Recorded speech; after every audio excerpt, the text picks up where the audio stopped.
Dokter Capot tinjau kelompok ternak banteng muda. Ternyata BMI Buleleng Bali yang diketuai Dr. Keturputra Sedana SPOG memiliki program pemberdayaan wong cilik dan ranting-ranting PDI Perjuangan di bumi Panji Sakti dengan membentuk kelompok ternak banteng muda. Kelompok ternak banteng muda yang dibentuk Dr. Keturputra Sedana SPOG yang akrab disapa Dr. Capot itu sejak 2 tahun lalu berlokasi di Kelurahan Banjar Paketan, Singaraja.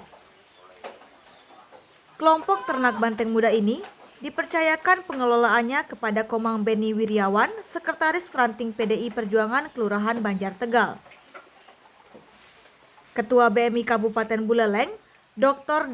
Keturputra Sedana SPOG bersama jajarannya hari Minggu 4 Agustus 2024 siang mengunjungi kelompok ternak banteng muda. Ceritakan konsep pemberdayaan ranti-ranti melalui peternakan kambing. Iya, kita Banteng Muda Indonesia memang salah satu program yang bisa ujung-ujungnya adalah mensejahterakan khususnya anggotanya adalah dengan pemberdayaan.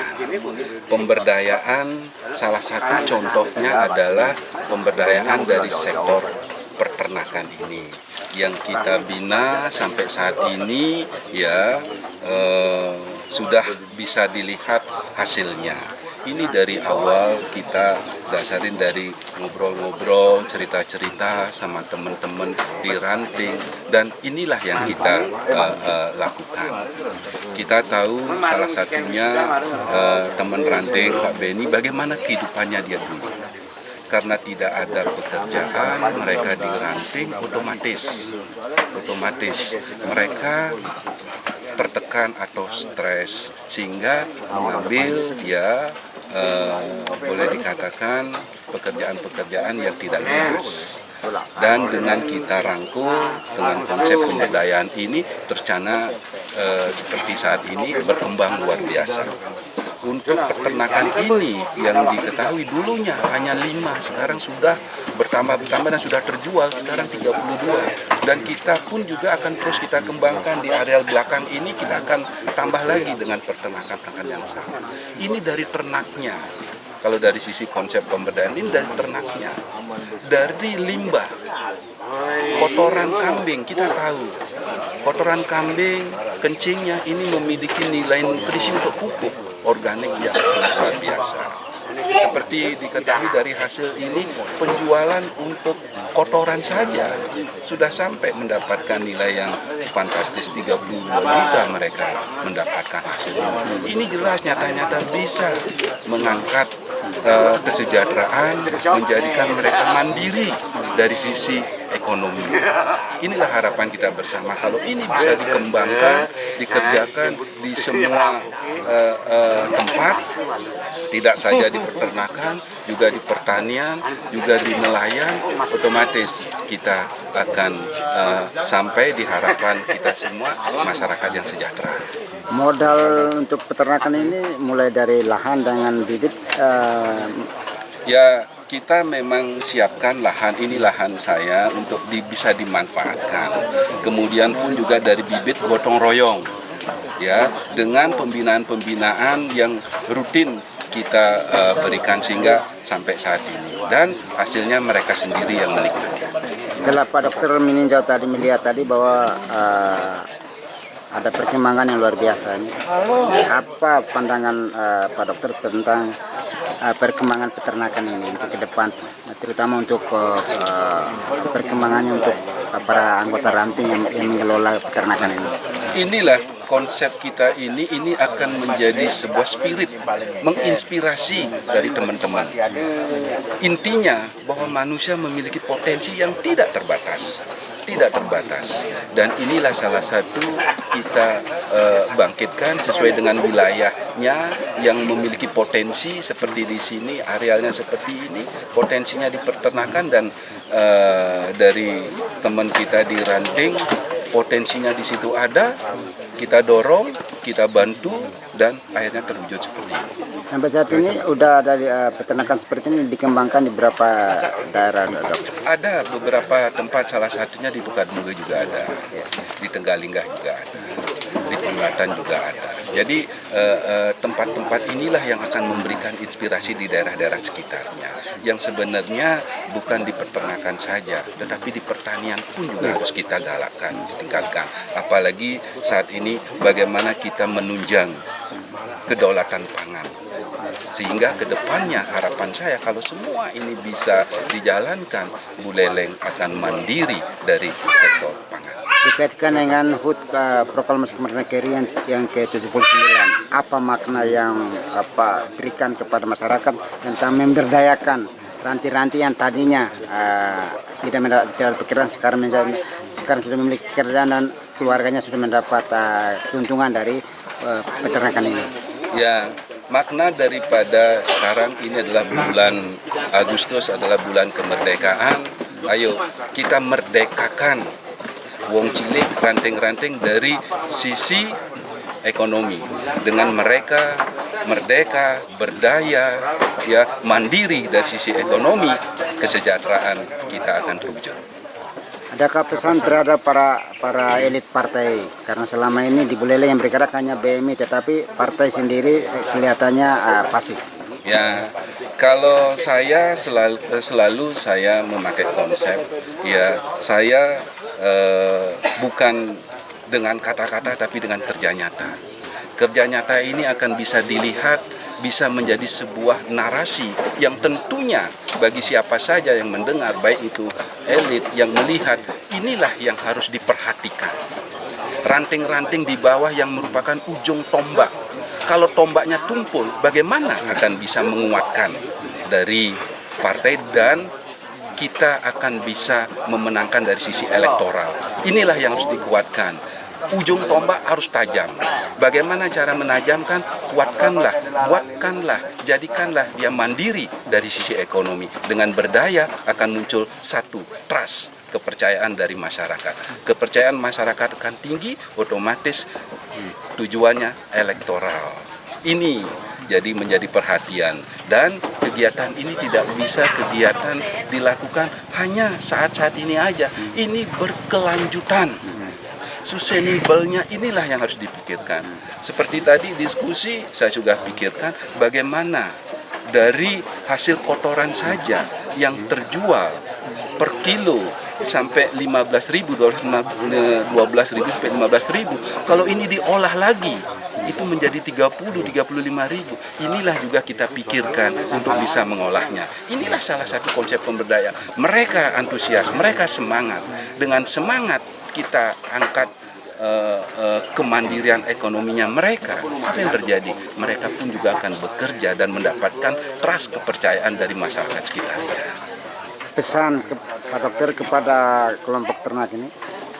Ya, tentunya tetap bekerja ya untuk terus mengembangkan dari sektor peternakan ini, karena ini adalah kebutuhan yang tiada akhir. Terus ya, dengan mengembangkan seperti ini, dengan mengerjakan seperti ini, tidak saja bermanfaat untuk diri sendiri, keluarga, tapi bermanfaat untuk kelompok dan masyarakat di sekitarnya, minimal sebagai inspirator.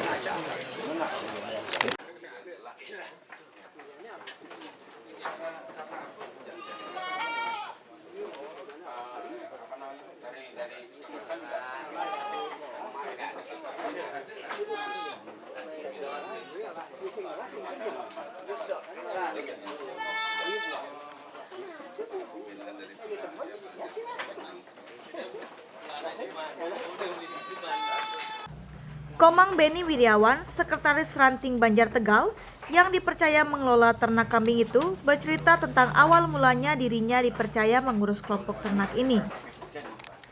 Itu dari hasil bincang-bincang keluh kesah kita di ranting awalnya, karena kayak begitu cuma hanya intensif saja yang dikasih, itu pun per tahun, sedangkan banyak ranting-ranting yang tidak punya pekerjaan tetap.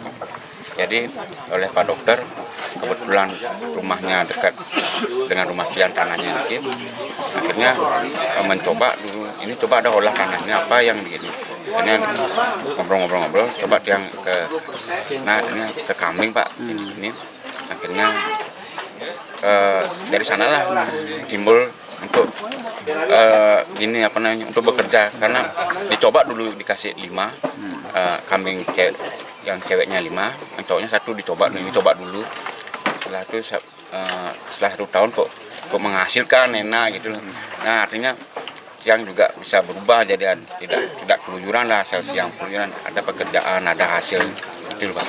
Jadi sampai sekarang sudah 32 dengan limbah yang limbahnya aja sudah mencukupi lah untuk beli rokok lah istilahnya Pak ya. Itu berapa tahun dari 5 ke 32? 2,5 tahun lah, hampir udah lebih 2 tahun lebih, belum 2 tahun lebih. Itu total dia kan misalnya dapat 1 bulan dapat jualan 50 kampil kan 1 juta ya, kita catat itu ada pembukuannya itu dengan buat. Jadi ini dengan jumlah kambing sekian ini per 2 minggu sudah dapat 50 kampil berdua, artinya per bulan kan 2 juta jadinya. Itu ini konsep. Harapannya ke depan apa? Harapannya ke depan itu kayak tadi mesin pengolahan limbahnya, karena market sekarang ininya sudah mulai ke bonsai yang apa namanya, petani bonsai itu sudah mulai menginginkan yang sudah difermentasi. Jadi saya minta ke Pak Dokter untuk mencarikan mesin pencacahnya. Jadi dengan hasil yang 20, cuma kita bisa jual 20.000, bisa menjadi per kilonya 15. Yang dulu 1 kampil itu 20.000. Kalau sudah diolah per kilonya bisa 15 sampai 17.000. Anggaplah yang 25 kilo itu menjadi 100 lebih jadi harganya. Cuma kita olah dikasih ya molase atau M4 itu cuma sedikit dengan artinya berubah sedikit menjadi hasil yang lebih signifikan sekali hasilnya. Berapa orang yang Bapak libatkan untuk dalam peternakan ini? Ini baru 3 orang, yang gini sekali baru 2 orang, tapi yang 3 orang ini kadang-kadang dia ini kita gaji harian dia. Oh gitu ya. Nah, apa tanggapan atau komentar pendapat Bapak tentang sosok seorang Dokter Caput yang begitu memperhatikan kaum marginal yang tadinya kalau ada pekerjaan, sekarang seperti Bapak dikasih pekerjaan? Ya, kalau mengenai sosok tokoh, ya mungkin kayak Bapak dia bagi saya, karena beliau yang menggembleng saya, membimbing saya untuk menjadi seperti ini. Karena kadang apa namanya itu shoot gitu itu diperhatikan. Bagi saya seperti Bapak.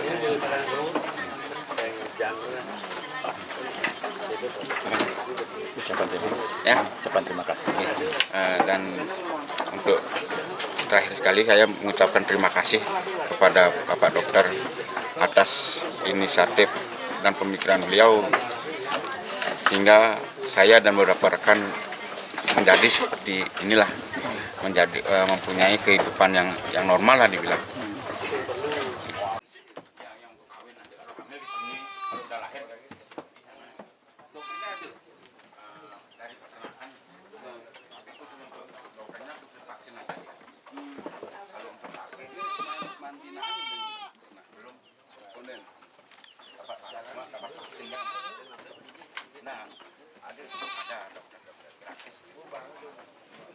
Ada jadwalnya ya. Jangan sekalian dengan kena apinya